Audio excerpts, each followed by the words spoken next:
Hello बच्चों, कैसे हो आप। तो आज हम शुरू करने जा रहे हैं अपने वेक्टर सीरीज़ का लेक्चर नंबर 5। और ये लेक्चर बहुत इंपॉर्टेंट लेक्चर है क्योंकि इसमें हम बात करेंगे रिजोल्यूशन ऑफ फोर्स की। तो रिजोल्यूशन ऑफ फोर्स मतलब फोर्स को कंपोनेंट में डिवाइड करना अगर हमें फोर्स किसी एंगल पे दिया हुआ है। ठीक है, तो ये क्यों इम्पोर्टेंट है वो इसलिए समझिए क्योंकि जब भी हम फोर्स की एनालाइज करते हैं, ठीक है, जब भी हम फोर्स की एनालाइज कर रहे हैं तो उस एनालाइज में क्या हो रहा है कि किस डायरेक्शन में हमारा फोर्स ज़्यादा लगेगा, कैसे हम पुट करें कि वहाँ फोर्स हमारा कम अप्लाई होगा, किस तरीके से हमें इसमें फोर्स लगाना चाहिए ताकि हमारा जो है कंपोनेंट ख़राब ना हो या कम फोर्स अप्लाई कर सके। तो इन सब चीज़ों की जानकारी हमें पता चलती है जब हम उसको कंपोनेंट फोर्स में डिवाइड करते हैं। मान लीजिए एग्जांपल के लिए मान लीजिए कि मेरे पास ये एक रोलर टाइप का एक खिलौना है, ठीक है। इसमें क्या है कि अगर मैं इसको पुल करूं, ये देखो मैं इसको पुल कर रहा हूँ किसी एंगल पे, ये एंगल है इसका, ठीक है, यहाँ से ये कुछ थीटा एंगल है, तो थीटा एंगल पे मैं इसको पुल कर रहा हूँ। तो मुझे इसे पुल करने में ज़्यादा फोर्स लगाना पड़ेगा या मुझे इसे पुश करने में ज़्यादा फोर्स लगाना पड़ेगा। मैंने इसको पुश किया जो आगे की तरफ गया, या पुश किया जो आगे की तरफ गया, इस तरीके से, और पुल करूं इस तरफ, इसी तरफ मैं पुल कर रहा हूं इसे, तो इसमें किस में ज़्यादा फोर्स लगेगा। देखिए दो तरीके हैं इसे आगे की तरफ ले जाने के लिए, या तो मैं इसे पुश पुश करता हुआ ले जा रहा हूँ आगे की तरफ, ठीक है, या मैं इसको इस तरीके से पुल करता हुआ ले जाऊँ। तो मेरा पुल करने में ज़्यादा फोर्स अप्लाई हो रहा है या पुश करने में ज़्यादा फोर्स अप्लाई हो रहा है, ठीक है। ये कैसे बता पाओगे आप। तो ये इसमें वेक्टर को रिजोल्व करके आप किसी भी चीज़ का बता सकते हो कि कहाँ ज़्यादा फोर्स अप्लाई हो रहा है या नहीं हो रहा है। तो सबसे ज़्यादा ज़रूरी क्या है वेक्टर में कि फोर्स जहाँ फोर्स एनालाइज हो रही है बेसिकली वहाँ पर आपको उसको रिजोल्व करना ज़रूर आना चाहिए। अगर आप ऐसा कर लेते हो तो उसकी एनालाइज जो है मैथमेटिकल एनालाइज हम कर सकते हैं। तो अपने वीडियो के हेल्प से, रिजोल्व के हेल्प से हम देखेंगे कि किस में ज़्यादा फोर्स लग रही है, पुश में या पुल में। इस रोलर ये कि हमारे पास एक कंपोनेंट दिया हुआ है कुछ इस टाइप से, ठीक है, और इसमें हमने फोर्स लगाई, ये हमने फोर्स लगा दी, ठीक है। कि हमने क्या किया है, इसमें कोई हमें जैसे ये ऑब्जेक्ट या ये ब्लॉक हमें दिया हुआ है, हम इसको कैसे खींच रहे हैं, एंगल पे, किसी एंगल पे हम इसको दम लगा रहे हैं। ये हमने खींचा ऐसे, ये हमने इसको फोर्स लगाई, तो उससे हुआ क्या कि ये आगे की तरफ भी मूव करेगा और ये कुछ ऊपर की साइड भी मूव करेगा। अगर ये किसी एंगल थीटा पे हमने इस पे फोर्स लगाई है तो ये कंपोनेंट क्या है, आगे की तरफ, जैसे हमने ये फोर्स लगाई तो ये कहाँ जा रहा है, आगे की ओर भी जा रहा है और थोड़ा सा ऊपर की ओर भी उठ रहा है। तो दोनों चीजें हो रही हैं इसमें। यही है इसका कंपोनेंट ऑफ वेक्टर या रिजोल्यूशन ऑफ वेक्टर। एक्चुअली हमने इसे दो कंपोनेंट में डिवाइड किया, एक एक्स कंपोनेंट और एक Y component. Force in X direction that is F X और force in Y direction that is F Y. तो जो फोर्स है एक्स डायरेक्शन में और वाई डायरेक्शन में वो कितना कितना है, आइए हम चेक कर लेते हैं। जो एक्स डायरेक्शन में फोर्स आएगा या जो वाई डायरेक्शन में इस तरीके से फोर्स आ रहा है वो है कितना, इसको हम देखते हैं। चलिए मान लीजिए, कंसिडर कीजिए कि ये एक ट्राइंगल है, इसको मिटा लेते हैं हम यहाँ पे। मान लीजिए कि हमारे पास एक ट्राइंगल, ये कुछ इस डायरेक्शन में था फोर्स, इसको हमने दो कंपोनेंट में डिवाइड किया, x that is F X और एफ ऑफ वाई, ये वाई का, ठीक है। अब हमने क्या किया, एक पैरेललोग्राम इसका कंप्लीट किया, that is this one and this one. कुछ इस टाइप से हमने इसको कंप्लीट कर लिया।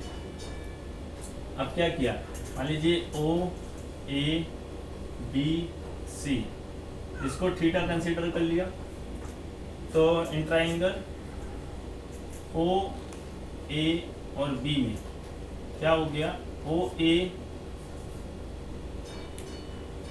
Upon O B is equal to क्या लिख सकते हैं, O A that is base over hypotenuse, base over hypotenuse is equal to cos of theta. तो ओ ए क्या है हमारे पास, F in X direction, F X is equal to O B क्या है हमारे पास, F vector cos of theta. ठीक है, तो एफ एक्स को हम क्या लिख सकते हैं, यानी एक्स डायरेक्शन में हम क्या लिख सकते हैं, F X is equal to F of cos of theta. तो ये वाली वैल्यू कितनी हो गई, F of cos of theta. इसी तरीके से हम वाई डायरेक्शन में देख सकते हैं, तो वाई डायरेक्शन में ये वाले ही इसी ट्राइंगल से ले लीजिए या फिर इस थीटा को यहाँ कंसीडर कर लीजिए, कैसे भी कर सकते हैं। अगर सेम ट्राइंगल से हम देखें तो क्या आ जाएगा, ट्राइंगल ओ ए बी में that is O A O B A B perpendicular over hypotenuse that is O B is equal to किसके होगा, साइन ऑफ थीटा के। अब ए बी कितना है, ए बी और ओ सी ये क्या है point C, both are equal that is F of Y. ठीक है, we know that O B A B is equal to O C, जो ए बी है वो हमारा किसके इक्वल है, ओ सी के। ठीक है, तो ये लिख सकते हैं हम यहाँ पे ए बी को, ए बी की जगह क्या लिख सकते हैं, ओ सी। तो इसमें कन्वर्ट करके लिखो O C over O B is equal to sine of theta. O C क्या है हमारे पास, F of Y,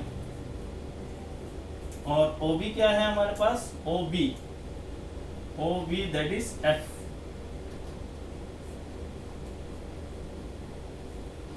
is equal to sine of theta. तो यहां से f का y कंपोनेंट जो आ गया वो कितना आ गया, f of y is equal to f of sine of theta.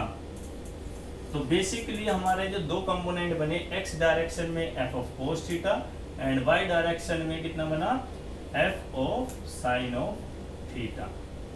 तो ये चीज़ आपको हमेशा याद रखनी है, ये ड्राइव करने की इतना कोई आता नहीं है इसमें। ये क्या है, न्यूमेरिकल के अंदर बेसिकली पूछा जाता है। तो न्यूमेरिकल के अंदर ध्यान रखना कि जब भी हम इसको x डायरेक्शन, जब भी थीटा के साथ वाली टर्म होगी, जो थीटा के साथ वाली टर्म होगी उसको हम कोस थीटा करके रिप्रेजेंट कर सकते हैं, और जो उसके परपेंडिकुलर वाली टर्म होगी उसको हम साइन थीटा करके रिप्रेजेंट कर सकते हैं। आइए देखिए कैसे। मान लीजिए कि हमारे पास ये है, ठीक है, और ये है, यहाँ पे f दे दिया, ये थीटा दे दिया, तो इस x डायरेक्शन को में हम लिख सकते हैं f ऑफ कोस थीटा। क्यों, थीटा के साथ जो लगा है उसको हम कोस थीटा कंपोनेंट में कर सकते हैं, और इसके परपेंडिकुलर यानी इसके परपेंडिकुलर जो है इसको हम क्या लिख सकते हैं, f ऑफ साइन थीटा। इसी तरीके से कुछ और एग्जाम्पल देख लें कि अगर मान लो थीटा हमारा कुछ इसके साथ लगा हो, तो थीटा अगर हमारा इसके साथ लगा है, मान लीजिए ये फोर्स दे दिया इस डायरेक्शन में, और थीटा एंगल हमारा वर्टिकल के साथ लगा है, तो ये वाला एंगल अब आपका कहलाएगा एफ ऑफ कोस थीटा, और इसके परपेंडिकुलर, इस वेक्टर के परपेंडिकुलर वाला जो एंगल ये होगा, ये कहलाएगा F of sine of theta. तो आपको बेसिकली यहाँ पे थीटा को ऑब्जर्व करना है कि थीटा किसके साथ लगा हुआ है। जिसके साथ आपका थीटा है उसके एडजेसेंट साइड के साथ उसको आपको कोस थीटा लेना है, और उसके परपेंडिकुलर वाली साइड को आपको F of sine of theta लेना है। क्लियर हो गया? तो आइए अब बात करते हैं कि एफ ऑफ कोस थीटा ये आपका आ गया, एफ ऑफ साइन थीटा ये आपके पास आ गया। इस तरीके से हमने वेक्टर को डिवाइड कर लिया है। अगर ये वेक्टर हमें प्रूफ भी करने हो कि एफ ऑफ रिजल्टेंट वेक्टर और ये हमारा कितना आता है, तो हम इसको देख लेते हैं एक बार। कि मान लीजिए हम सभी जानते हैं पैरेललोग्राम लॉ के हिसाब से, अगर हम यहाँ पैरेललोग्राम लॉ लगाएं तो वो क्या है, resultant is equal to under the root of vector A का स्क्वायर प्लस वेक्टर बी का square plus 2ab cos of theta. ये सभी ने सीखा है कि पैरेललोग्राम में क्या होता है, वेक्टर ए का स्क्वायर प्लस बी का square 2ab cos of theta, ये हमारा रिजल्टेंट वेक्टर होता है।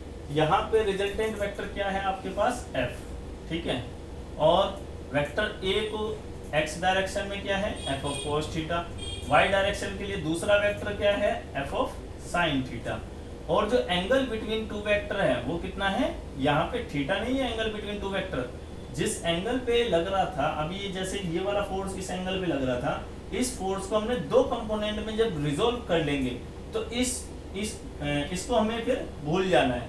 एंगल देखना है हमें दो कंपोनेंट वाले वेक्टर के बीच में, यानी कि इसके और इसके बीच में, दैट इज 90 डिग्री, ये वाला एंगल, ठीक है। यानी कि ये वाला एंगल जो आपका है, यानी एंगल बिटवीन टू, जो थीटा इसमें दे रखा है, ये इन दोनों वेक्टर का के बीच में एंगल होगा, क्योंकि इस सिंगल वेक्टर को हमने दो कंपोनेंट में डिवाइड किया है अपनी बेटर अंडरस्टैंडिंग के लिए और कैलकुलेशन इजी करने के लिए, ठीक है। तो अब यहाँ पे क्या लिखेंगे हम, आर हमारा क्या है, LHS साइड समझ लीजिए, LHS is equal to RHS अगर हमारा प्रूफ हो जाता है तो इसका मतलब हमारा जो कंपोनेंट में हमने डिवाइड किया है वो एकदम सही है। तो LHS जो R है वो हमारा कितना है, F दिया हुआ है यहाँ पे, दैट इज F, ठीक है, इज इक्वल टू जो हमारे पास ये है, ठीक है, ए स्क्वायर मतलब ये वाला, that is F of cos theta का स्क्वायर प्लस बी स्क्वायर मतलब F ऑफ साइन थीटा का स्क्वायर, दूसरा component, plus 2ab cos of theta, here theta is 90 degree, theta कितना है 90 degree between this component and this component, between x and y, x और y के बीच में कितना बन रहा है 90 डिग्री।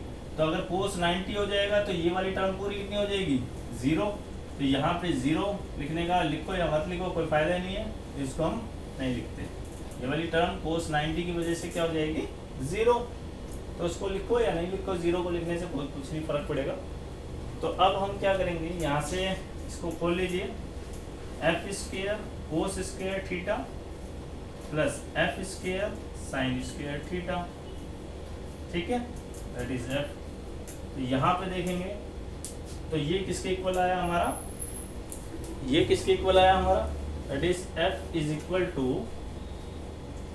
ये दोनों वेक्टर हमारे कॉमन आ जाएंगे इससे, under the root of F square और sine square theta plus cos square theta.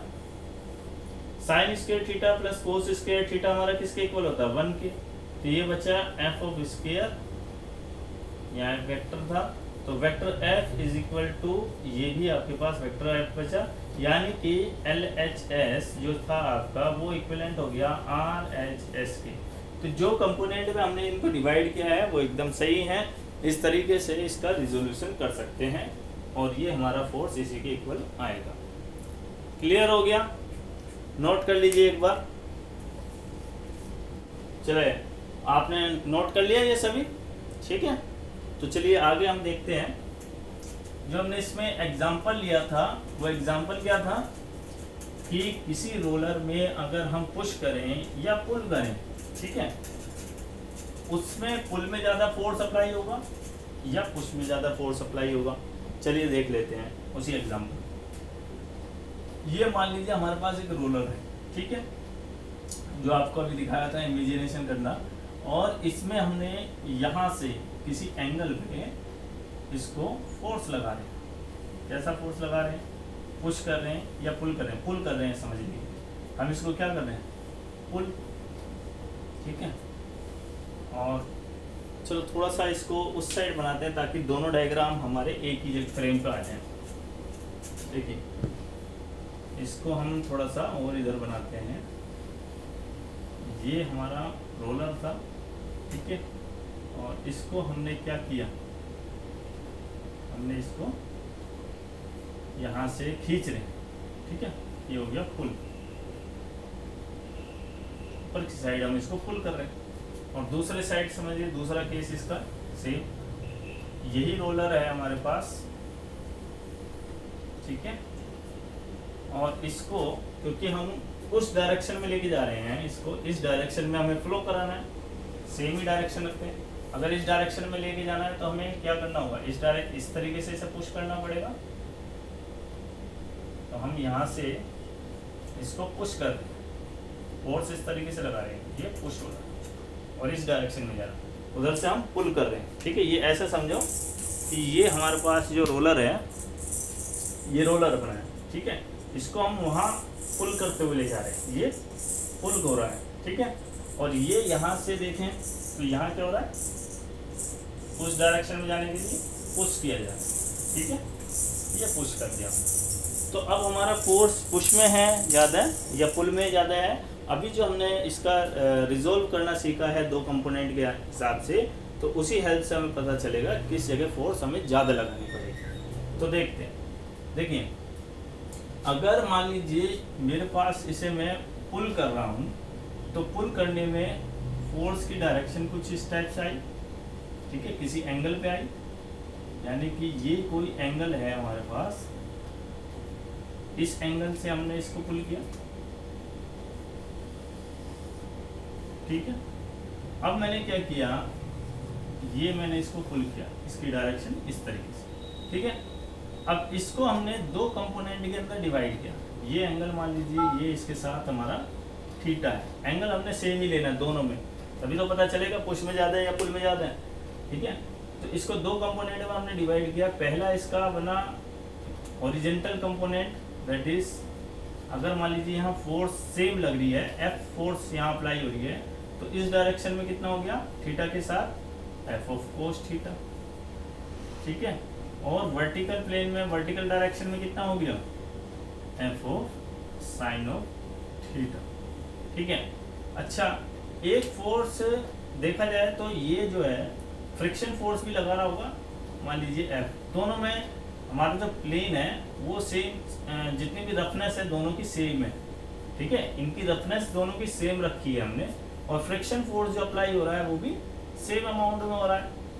तो अब ये जब रोलर आगे की तरफ जाएगा तो इसमें और भी कोई फोर्स लग सकती है, एक और फोर्स इसमें लग रही है जो है इसका वेट, इसका वेट लग रहा है यहाँ पे नीचे की साइड, जो कि है कितना mg, ठीक है, जो इसका वेट है रोलर का वो mg नीचे की साइड लग रहा है। तो जरा इन फोर्स की हम एनालाइज करके ये पता लगाएं कि कौन सा फोर्स पुल हो रहा है तो कितना हो रहा है, और यहाँ पे पुश किया जा रहा है तो कितना फोर्स अप्लाई करना पड़ रहा है उसके लिए। तो पुल के लिए अगर हम F की बात करें, जो X इन X डायरेक्शन में जो फोर्स है हमारा जो X डायरेक्शन में है वो कितना है, एक तो है हमारा एफ ऑफ कोस थीटा जो कि इस साइड जा रहा है, उसको हम पॉजिटिव ले लेते हैं, जो फोर्स हमारे इस साइड जाएंगे वो पॉजिटिव, जो इस साइड है उनको हम नेगेटिव, जो ऊपर वाले फोर्स हैं उनको हम ले लेंगे पॉजिटिव, और जो नीचे वाले फोर्स लग रहे होंगे उसको हम ले लेंगे नेगेटिव। ये वाला इधर जा रहा है पॉजिटिव, इधर वाला फोर्स हो गया नेगेटिव, ठीक है। तो अब देखिए कि अगर हम इस साइड लेके जा रहे हैं तो एफ ऑफ कोस थीटा कैसा होगा पॉजिटिव, ठीक है। और इस डायरेक्शन में इसका एक्स डायरेक्शन में दूसरा फोर्स कौन सा लग रहा है फ्रिक्शन फोर्स, तो ये मान लीजिए हमने ऐड कर दी, माइनस कर दिया इसमें, क्योंकि ये अपोजिट लग रहा है, that is F of friction force. तो नेट फोर्स कितना है, force in cos theta x direction में एफ कोस थीटा और माइनस ऑफ फ्रिक्शन फोर्स। दूसरा देखिए कि एफ इन वाई डायरेक्शन में, वाई डायरेक्शन में कितना फोर्स है एफ ऑफ साइन थीटा, अपर वाले फोर्स को हमने पॉजिटिव लिया है, नीचे वाले फोर्स को हमें क्या लेना होगा नेगेटिव, माइनस ऑफ mg, ठीक है। तो इसका जो हॉरिजॉन्टल कंपोनेंट है वो कितना बना हमारा, कितना F of cos theta minus friction force, और जो इसका वर्टिकल कंपोनेंट है वो बना हमारा ये वाला फोर्स, ठीक है, F of Y F sine theta minus of mg। जरा हम इधर भी देख लेते हैं, इधर हमारा हॉरिजॉन्टल और वर्टिकल कंपोनेंट, वर्टिकल कंपोनेंट क्या करता है हमारा, वर्टिकल कंपोनेंट कर रहा है हमारा जो इसका वेट है उसको बैलेंस, और हॉरिजॉन्टल फोर्स क्या कर रहा है हमारा जो उसको आगे मूव करने के लिए फोर्स लग रहा है, जो हॉरिजॉन्टल फोर्स है वो आगे के लिए कर रहा है, ठीक है, आगे मूव करने में उसकी हेल्प कर रहा है, और वर्टिकल फोर्स क्या कर रहा है उसे उसका वजन को मतलब उसकी बैलेंसिंग कर रहा है, ठीक है, उसके वेट की बैलेंसिंग हो रही है इससे।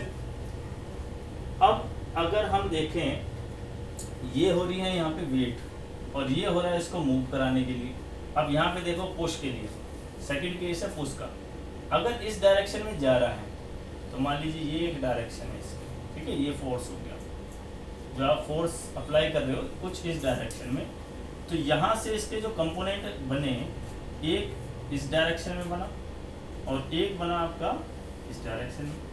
जो इस डायरेक्शन में थीटा एंगल है तो ये कहलाएगा हमारा एफ ऑफ कोस थीटा, और ये वाला जो डायरेक्शन है ये कहलाएगा F of sine of theta. ठीक है। अच्छा, और इसका जो वेट भी है, वेट कैसा लग रहा है, वेट भी इसका नीचे की साइड ही लग रहा है, दैट इज कितना है वो वेट, mg। ठीक है। अब देखिए यहाँ पे जब हमने इसको पुश किया तो हमारा x डायरेक्शन में फोर्स कितना आया, मान लीजिए यहाँ फ्रिक्शन फोर्स दोनों के लिए इक्वल है, दैट इज f। तो कितना आया, f of cos theta minus of friction force, और y कंपोनेंट में जो फोर्स आया वो कितना आया, mg plus of f of sine theta. यानी कि जो इसका वेट है, जो इसका भार है, ठीक है, और जो इसका वेट है, यहाँ पे तो वर्टिकल कंपोनेंट इसका कम हो गया। देखिए कुछ ना कुछ इसका वर्टिकल कंपोनेंट यहाँ पे कम हो गया। ठीक है, इसका mg जो इसका वेट है यहाँ कहीं ना कहीं लूज कर गया और यहाँ पर इसका गेन कर गया। तो अगर किसी बॉडी का जो वेट है, ठीक है, अगर वो वेट ज़्यादा हो गया तो ज़्यादा वेट हमारा फ्रिक्शन भी ज़्यादा क्रिएट करेगा और उसकी वजह से हमें उसको जो खींचना है या धकेलना है वो भी ज़्यादा होगा। ठीक है ना। अगर किसी बॉडी पे ज़्यादा वेट होगा, जितना ज़्यादा वेट होगा उसको हमें पुल करने में या पुश करने में उतना ही जोर लगाना पड़ेगा। ठीक है।